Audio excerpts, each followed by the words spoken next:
നമസ്കാരം.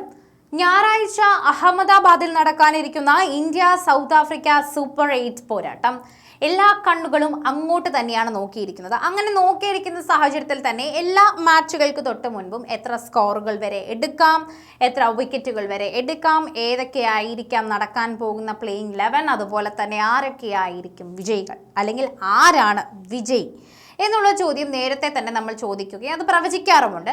ഇപ്പോൾ ഇത്തരത്തിലുള്ള ചെറിയ പ്രവചനം നടത്തിയിരിക്കുകയാണ് മുൻ ക്യാപ്റ്റനും ചീഫ് സെലക്ടറുമായിട്ടുള്ള കെ ശ്രീകാന്ത്. അദ്ദേഹത്തിൻ്റെ സ്വന്തം യൂട്യൂബ് ചാനലിലൂടെ അദ്ദേഹം ഇത്തരത്തിൽ പ്രവചനങ്ങളൊക്കെ നടത്താറുമുണ്ട്, അഭിപ്രായങ്ങൾ പറയാറുമുണ്ട്. ഇപ്പോൾ ശ്രീകാന്തിൻ്റെ അഭിപ്രായ പ്രകാരം ആരായിരിക്കും വിജയ് എന്ന് നോക്കുന്നതിനോടൊപ്പം തന്നെ ആരായിരിക്കും ഓപ്പണിംഗ് കളിക്കാൻ പോകുന്നത് എന്നുകൂടി പ്രേക്ഷകർ ഒന്ന് ഒളിഞ്ഞു നോക്കുന്നുണ്ട്.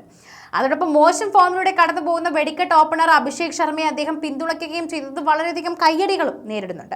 പൊതുവെ സഞ്ജുവിനെതിരെയാണ് ശ്രീകാന്ത് സംസാരിക്കാറുള്ളത്. ഇപ്പോൾ സഞ്ജുവിനെതിരെ എന്ന് പറയുമ്പോൾ അഭിഷേകിന് പിന്തുണയാണ്. അതുകൊണ്ട് സ്വാഭാവികമായി ശ്രീകാന്ത് അഭിഷേകിന് പിന്തുണ മാത്രമേ നൽകൂ എന്ന് നമുക്കറിയാം. അതുതന്നെയാണ് ഇവിടെ സംഭവിച്ചിരിക്കുന്നത്. അഹമ്മദാബാദിലെ നരേന്ദ്രമോദി സ്റ്റേഡിയത്തിലാണ് സൂപ്പർ 8 ഗ്രൂപ്പ് 1-ന്റെ 2 വമ്പന്മാരും കൊമ്പ് കോർക്കുക എന്ന് നമുക്കറിയാം. നാളെ കാണാൻ പോവുകയാണ് എല്ലാവരും. 2024 ലോകകപ്പ് ഫൈനലിന്റെ റീപ്ലേ കൂടിയാണ് ഈ മത്സരം എന്ന് പറയുന്നു. അന്നത്തെ ജയം ആവർത്തിക്കാനുള്ള സുവർണ അവസരമാണ് ഇന്ത്യക്ക് മുന്നിലുള്ളതെന്നും അദ്ദേഹം പറയുന്നുണ്ട്. എന്നാൽ ലോകകപ്പിലെ തോൽവിക്ക് സ്വന്തം നാട്ടിൽ തന്നെ ഇന്ത്യയോട് കണക്കു തീർക്കാനായാൽ അത് സൗത്ത് ആഫ്രിക്കയ്ക്ക് ഇരട്ടി മധുരം തന്നെ ആയിരിക്കുമെന്നും പറയുന്നു. ഈ T20 ലോകകപ്പിൽ ഇനിയും അക്കൗണ്ട് തുറന്നിട്ടില്ലാത്ത വെടിക്കെട്ട് ഓപ്പണറും ലോക 1-ാം നമ്പർ ബാറ്ററുമായ അഭിഷേക് ശർമ്മയുടെ പ്രകടനം സൂപ്പർ 8-ലെ മത്സരങ്ങളിൽ ഇന്ത്യക്ക് നിർണായകമായി മാറുമെന്നും കെ ശ്രീകാന്തിന്റെ വിലയിരുത്തൽ തന്നെ. ഗ്രൂപ്പ് ഘട്ടത്തിലെ 3 മത്സരങ്ങളിലും അഭിഷേകിന് ഡെക്കായി ക്രീസ് വിടേണ്ടി വന്നിരുന്നതിനെക്കുറിച്ചും പറയുന്നുണ്ട്. നമ്മുടെ മിഡിൽ ഓർഡർ ഈ ലോകകപ്പിൽ ഇനിയും ക്ലിക്കായിട്ടില്ല എന്ന് വേണം പറയാൻ. അഭിഷേക് ശർമ്മ ബാറ്റിംഗിൽ ഇതുവരെ ക്ലിക്കായിട്ടില്ല എന്നുകൂടി നമ്മൾ പറയണം. എല്ലാവർക്കും നല്ലതും ചീത്തയുമായ സമയങ്ങളുണ്ട്. എനിക്കും ഉണ്ടായിരുന്നു, നിങ്ങൾക്കും ഉണ്ടായിരുന്നു. കരിയർ വൈസ് നമുക്ക് എല്ലാവർക്കും ഉള്ളതാണ്. അവൻ ലോകത്തിലെ നമ്പർ 1 T20 ബാറ്ററാണ്, നമുക്ക് മറക്കാൻ സാധിക്കില്ല. സഞ്ജു സാംസണിന് വേണ്ടത്ര അവസരങ്ങൾ നൽകിയിട്ടുണ്ട്. അവനെ പെട്ടെന്നൊന്നും ടീമിൽ നിന്നും ഒഴിവാക്കിയതല്ല. സഞ്ജുവിന് കിട്ടിയ അവസരങ്ങളെല്ലാം മുതലാക്കാൻ അദ്ദേഹത്തിന് സാധിച്ചില്ല, അതാണ് സത്യം. സൂപ്പർ 8-ൽ അഭിഷേക് ശർമ്മയുടെ പ്രകടനം നിർണായകമായിരിക്കുമെന്ന് തനിക്ക് ഉറപ്പുണ്ട് എന്ന് പലരും ഉറപ്പിച്ചു പറയുന്നത് പോലെ ശ്രീകാന്തും വിശദമാക്കി സംസാരിക്കുന്നുണ്ട്. അഭിഷേകിന്റെ കാര്യത്തിൽ ക്ഷമയും വിശ്വാസവും കാണിക്കണമെന്നും അദ്ദേഹം ആവശ്യപ്പെടുന്നു.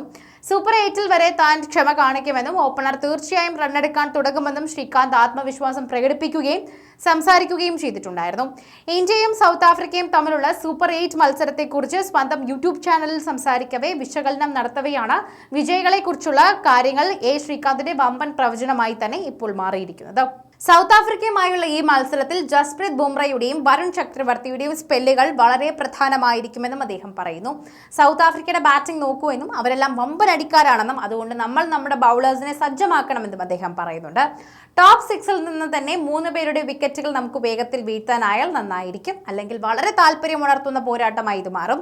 2 ടീമുകൾക്കും ഈ കളിയിൽ വിജയം എളുപ്പമായിരിക്കുമെന്നാണ് ഞാൻ പറയേണ്ട കാര്യമില്ല, കാരണം അങ്ങനെ ആയിരിക്കില്ല. ഇന്ത്യക്ക് ഈ മത്സരത്തിൽ 55 തൊട്ട് 45% വരെ സാധ്യതയുണ്ട് എന്നാണ് എൻ്റെ പ്രവചനം എന്നാണ് ശ്രീകാന്ത് വ്യക്തമാക്കിയത്.